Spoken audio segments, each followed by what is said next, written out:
देखिए आंख में घी गाल लो भला मेरी तो फोड़ा से।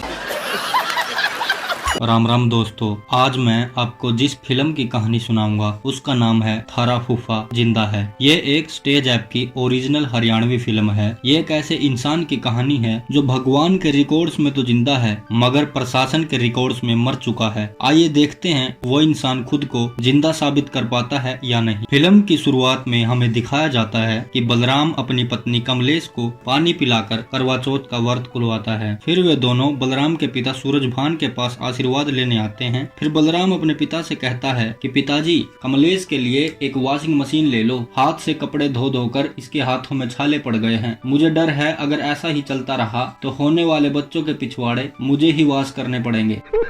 फिर सूरजभान कड़वे से अंदाज में कहता है कि मुझसे क्या पूछ रहे हो, लेनी हो तो ले लो। फिर बलराम और कमलेश नाराज होकर बाहर आ जाते हैं। फिर सूरजभान टहलने के लिए बाहर जाता है तो उसे वहाँ उसका दोस्त मास्टर मिलता है जो कि एक सैड सॉन्ग गा रहा था और कहता है कि भाई सूरज, मैं तो यहाँ अकेला रह गया, बच्चे विदेश में हैं, मुझे तो डर है कि क्या पता वो मुझे मरने के बाद कंधा देने भी आएंगे या नहीं। फिर सूरजभान कहता है, मास्टर जी, आपके बच्चे दूर रहकर भी आपके पास है मगर मेरे तो पास रहकर भी मुझसे बहुत दूर है। उनको लगता है कि मैंने उनकी परवरिश में कमी रखी है, तो अब मैं सोचता हूँ कि सारी जमीन जायदाद उनके नाम करवा दूं और चिंता मुक्त हो जाऊं। फिर मास्टर जी कहते हैं कि भाई सूरज, घोड़ा तब तक आपके कहने में चलता है जब तक उसकी लगाम आपके हाथ में होती है। जब लगाम छूट जाती है तो घोड़ा मालिक को भी चोट मारने में नहीं हिचकता। फिर हम देखते हैं कि कमलेश बलराम को कहती है कि मेरी तो किस्मत ही फूट गई। क्या क्या सपने देखे थे मैंने, सोचा था ससुराल में हर सुख सुविधा होगी, क्या पता था बस दुख दुविधा होगी। बलराम के पास रिसोर्सेज की कमी है और कमलेश के सपने बड़े हैं। कमलेश चादर से बाहर पैर फैलाना चाहती है। सूरजभान फौज का रिटायर सूबेदार है, इसीलिए वो थोड़ा सा गर्म मिजाज का है। एक दिन सूरजभान को सोते सोते शरीर में कुछ अजीब सा महसूस हुआ, जैसे किसी ने उसको अंदर से पकड़कर झकझोर दिया हो। सुबह उठकर बलराम ने देखा तो उसके पिता कुछ बोल नहीं पा रहे थे और ना ही खड़े हो पा रहे थे। गाँव के लोगों ने बलराम को कहा कि भाई, अब तेरे पिता के पास थोड़ा ही वक्त बचा है, रिश्तेदारों को खबर कर दो ताकि वे आखिरी बार इनसे राबता कर लें। फिर वहाँ सूरजभान का भाई आता है और उसकी खैर खबर लेने की बजाय जमीन के बंटवारे की बात करने लगता है। बलराम की बुआ भी इसी आस में बैठी है कि जाते जाते सूरजभान कुछ दे जाए। फिर अगले दिन सब रिश्तेदार चले जाते हैं अपने अपने कामों का बहाना देकर। फिर बलराम अपने दोस्तों के साथ अपने पिता को शहर के अस्पताल में ले जाता है। फिर मौका सा देखकर बलराम के दोस्त डांस बार में चले जाते हैं। फिर बलराम कमलेश को फोन करके बताता है कि यहाँ सब ठीक है। फिर अगले दिन डॉक्टर बलराम को कहता है कि आपके पिता मर चुके हैं, आप फीस जमा करवाकर उनको घर ले जाओ। बलराम के पास पैसे नहीं थे। हालांकि बलराम के पास तो केवल पैसे नहीं थे, लेकिन उसके दोस्तों के पास ना तो पैसे थे और ना ही जमीर। मगर बलराम ने अपने साले को पैसे लेकर आने के लिए पहले ही बोल रखा था। गांव में भी सबको पता चल जाता है कि फौजी तो मर चुका है, तो बलराम के घर पर भीड़ इकट्ठा हो जाती है। उधर बलराम अपने पिता को एम्बुलेंस से लेकर आ रहा होता है तो ब्रेकर पर गाड़ी उछलने से बलराम के पिता जिंदा हो जाते हैं और स्वस्थ भी। फौजी को जिंदा देखकर बलराम खुश था मगर गाँव वाले हैरान। फिर फौजी एक चारपाई पर बैठ जाता है और अपने भाई को कहता है, कभी अपने हक का भी निवाला मुझे खिलाया करता,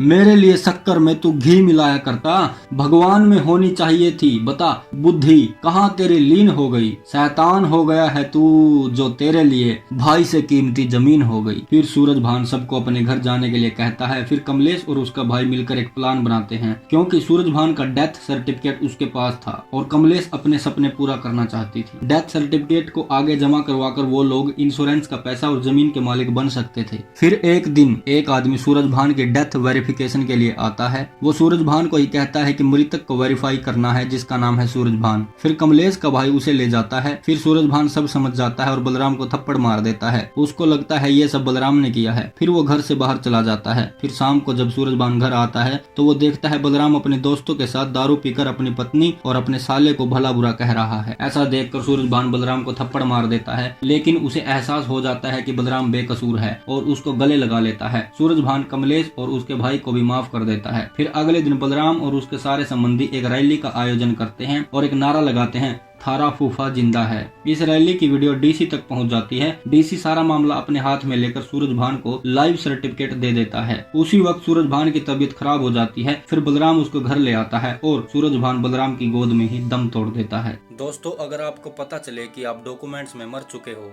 तो आप क्या करोगे, कमेंट करके जरूर बताना। आप स्टेज ऐप पर इस पूरी मूवी का मजा ले सकते हो, लिंक डिस्क्रिप्शन में है। अगर आपको ये वीडियो अच्छी लगी है तो इसको लाइक करें और दूसरी मजेदार वीडियो देखने के लिए यहाँ क्लिक करें। आई होप आपने चैनल सब्सक्राइब कर दिया है। राम राम दोस्तों, मिलते हैं अगली फिल्म की कहानी में।